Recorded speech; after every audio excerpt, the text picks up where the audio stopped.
تو اس سے نقصان یہ ہوگا کہ جب چھوٹے شگوفے نکلیں گے انہوں نے اپنی ہائٹ مکمل نہیں کرنی ہوتی، نہ ہی ان کے اوپر کوئی سیٹا آنا ہے، تو پودے کے اوپر اضافی بوجھ آ جائے گا۔ تو اس طرح آپ نے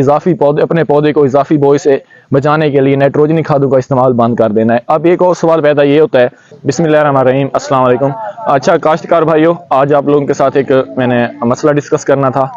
بلکہ آپ کو کچھ بتانا تھا کہ گندم میں نائٹروجن کا استعمال ہم لوگ کس ٹائم تک کر سکتے ہیں۔ ہمارے اکثر کاشتکار بھائی بہت زیادہ غلطی کر دیتے ہیں، اس کا ہمیں خمیازہ کیا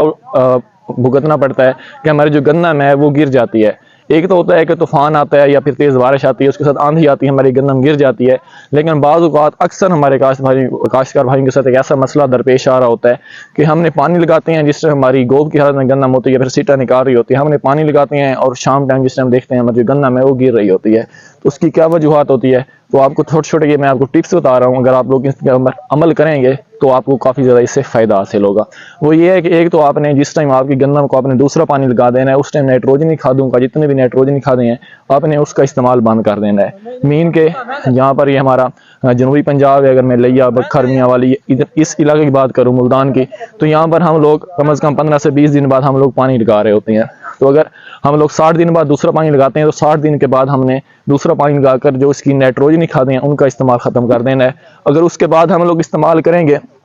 تو اس کا نقصان کیا ہو سکتا ہے، پہلے ہم نے جب استعمال کرنی ہوتی ہے اس ٹائم ہمارا موڈ ہوتا ہے کہ ہماری جو گندم ہے زیادہ سے زیادہ وہ بڑی ہو، اس کے جو شگوفہ سازی ہے وہ زیادہ سے زیادہ ہو، لیکن جس ٹائم ہم لوگ دوسرے سے تیسرے پانی کے اوپر نائٹروجنی کھادوں کا استعمال کرتے ہیں اس سے کیا ہوگا، جو ہماری گندم ہوتی ہے اس ٹائم تقریباً 1 فٹ سے ابو ہو چکی ہوتی ہے، تو اس ٹائم اگر ہم لوگ نائٹروجنی کھادوں کا استعمال کرتے ہیں جسے ہم گوارا وغیرہ کہتے ہیں، تو اس سے نقصان یہ ہوگا کہ جب چھوٹے شگوفے نکلیں گے انہوں نے اپنی ہائٹ مکمل نہیں کرنی ہوتی، نہ ہی ان کے اوپر کوئی سیٹا آنا ہے، تو پودے کے اوپر اضافی بوجھ آ جائے گا۔ تو اس طرح آپ نے اپنے پودے کو اضافی بوجھ سے بچانے کے لیے نائٹروجنی کھادوں کا استعمال بند کر دینا ہے۔ اب ایک اور سوال پیدا یہ ہوتا ہے کہ جہاں پر ریتلی زمینیں ہیں یا پھر کلراٹھی زمینیں ہیں، گندم کا جو پتا ہوتا ہے وہ بالکل پیلا ہو رہا ہوتا ہے، تو اگر گندم کا پتا سبز ہوگا اس میں جان ہوگی تو پھر ہی ہمارے پودے نے جو سٹا بنانا ہے، جو اس میں دانہ بنانا ہے اس کا فائدہ ہوگا۔ تو اس کے لیے آپ کو چاہیے جہاں پر بہت زیادہ ریتلی زمینیں ہیں یا پھر کلراٹھی زمینیں ہیں، اگر آپ کی گندم